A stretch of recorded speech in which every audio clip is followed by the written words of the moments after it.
Mga kapatid, kain po tayo. Tsaka bago yan, magdasal muna tayo mga kapatid, no?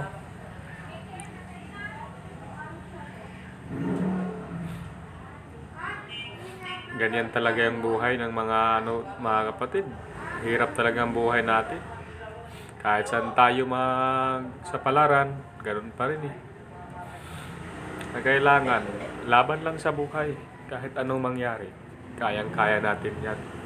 Kahit anong mga pagsubok ang dumating sa buhay natin, laban lang para sa pamilya natin. Hindi tayo dapat mawalan ng pag-asa at hindi dapat tayo susuko sa hamon ng buhay. Tatandaan natin na may Diyos na gagabay para sa atin.